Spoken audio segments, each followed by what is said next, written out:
வணக்கம் and welcome to cinema matrix. இந்த வீடியோவில் எதை பற்றி பார்க்க போகிறோம் அப்படின்னா, விஷாலை பற்றி ஜெஃப்ரி வந்து பார்த்தீங்க அப்படின்னா, ரஞ்சித், சௌந்தர்யா, அந்தன், சிவகுமார் இவங்ககிட்ட ஒரு விஷயத்தை வந்து ஷேர் பண்ணுறாரு. ஜெஃப்ரியும் கடைசியாக இந்த மாதிரி ஆயிட்டார் அப்படின்றப்ப கொஞ்சம் வந்து டவுட்டாக தான் இருக்குது. என்ன நடக்குது பிக் பாஸ் வீட்டுக்குள்ள அப்படின்னு சொல்லிட்டு. ஸோ என்னென்ன விஷயங்கள் அப்படின்றத நம்ம டீட்டெயிலாக பார்த்துலாம். அதுக்கு முன்னாடி நம்மளோட சேனலை சப்ஸ்கிரைப் பண்ணாமீங்கன்னா சப்ஸ்கிரைப் பண்ணி சப்போர்ட் பண்ணுங்கள். ஸோ தட் விஷால் வந்து பார்த்தீங்க அப்படின்னா இந்த வாரத்துக்கான பெஸ்ட் பர்ஃபார்மர் அப்படின்ற ஒரு பட்டத்தை வாங்கியிருப்பார். ஸோ அந்த பர்டிகுலர் விஷயத்தை மென்ஷன் பண்ணி எதுக்கு எல்லாரும் விஷாலை செலக்ட் பண்ணாங்க அப்படின்றது எனக்கு ஒன்றுமே புரியல. ஏன்னா அவன் ஒருத்தன் தான் அவ்வளோ நல்லா பண்ணானா, நான் ஒழுங்காக பண்ணலையா அப்படின்ற மாதிரி ஜெஃப்ரி வந்து பார்த்திங்கன்னா அவரோட பாயிண்ட்டை வந்து எடுத்து வைக்கிறாரு. ஸோ அவங்க வந்து ஒரு ஃபேவரிசம் பண்ணுறாங்க. லைக் அருணாக இருக்கட்டும், எல்லாருமே வந்து பார்த்திங்க அப்படின்னா விஜய் விஷாலுக்கு ஏற்ற மாதிரி இன்றைக்கி ஓட்டு போட்டு அவர் வந்து லைக் பெஸ்ட் பர்ஃபார்மர் ஆகிட்டாங்க அப்படின்றத வந்து மென்ஷன் பண்ணி ஜெஃப்ரி வந்து சொல்லியிருப்பார். அதுக்கு ஈவன் சிவகுமாரும் வந்து பார்த்திங்க அப்படின்னா, ஆமாம் இது வந்து ஃபேவரிசம் பேஸ் பண்ணி தான் வந்து நடந்திருக்கு. ஸோ அவர் வந்து பார்த்திங்க அப்படின்னா எல்லாரையும் ஜெல்லாக வச்சுக்கிறாரு. ஒரு குரூப் வந்து ஃபார்ம் பண்ணி ஒரு என்ன சொல்கிறது, ஒரு சேஃப் கேம் விளையாடிறாரு எல்லாருக்கிட்டையும். ஸோ அதனால் அவர் வந்து சூஸ் பண்ணுற மாதிரி இருக்குது அப்படின்றத வந்து சிவகுமாரும் வந்து சொல்வார். சௌந்தர்யாவும் வந்து ஆமாம் அப்படின்ற மாதிரி அவங்க சைட்லேருந்து அவங்களோட இன்புட்ஸ் வந்து கொடுப்பாங்க.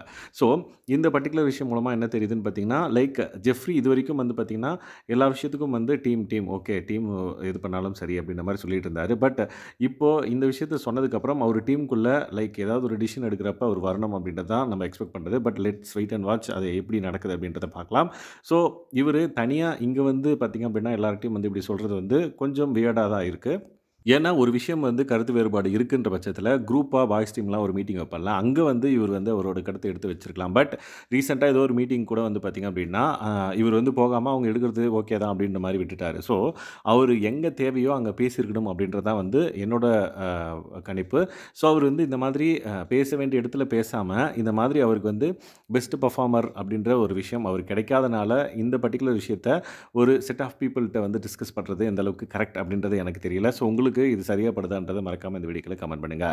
ஸோ ஃபார் எக்ஸாம்பிள் விபி வந்து பார்த்திங்க அப்படின்னா, அதாவது வைஸ் பிரின்சிபல் இந்த ஸ்கூல் டாஸ்கில் வைஸ் பிரின்சிபலாக வந்து அருண் இருந்தார். ஸோ விஷால் வந்து பார்த்திங்கன்னா ஸ்டூடெண்ட்டாக இருந்தார். ஸோ அந்த பர்டிகுலர் விஷயத்தில் விபி வந்து ஏதாவது பனிஷ்மெண்ட் கொடுங்க அப்படின்ற மாதிரி நான் விஷாலுக்கு வந்து கொடுங்கன்னு சொல்லிட்டு இருந்தேன். பட் அவர் வந்து ஃப்ரெண்டுன்னு காரணம் காட்டி அது வந்து எதுவுமே பண்ணலை அப்படின்றதையும் வந்து சொல்லியிருந்தார். ஸோ நீ டாஸ்க்குன்னு வர்றப்ப ஃப்ரெண்டு அப்படின்றதெல்லாம் பார்க்கக்கூடாது. நார்மலாக நீ ஃப்ரெண்டாக இரு. பட் ஒரு டாஸ்க்கு ஒரு கேமுன்னு வந்துட்டால் நீ வந்து ஃப்ரெண்டுன்னு பார்க்கக்கூடாது அப்படின்றது அவருக்கு தெரியல அப்படின்றதெல்லாம் மென்ஷன் பண்ணி விஷாலை வந்து ஃபேவரிசம் பண்ணி தான் சூஸ் பண்ணாங்க அப்படின்றத இவர் வந்து எல்லாருக்கும் வந்து ஸ்ப்ரெட் பண்ணிட்டு இருக்காரு.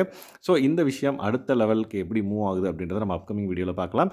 ஸோ இந்த மாதிரியான பிக் பாஸ் அப்டேட்ஸை நீங்கள் தெரிஞ்சுக்கணும் அப்படின்னா நம்மளோட சேனலை சப்ஸ்கிரைப் பண்ணாமல் சப்ஸ்கிரைப் பண்ணி சப்போர்ட் பண்ணுங்கள். Thanks guys.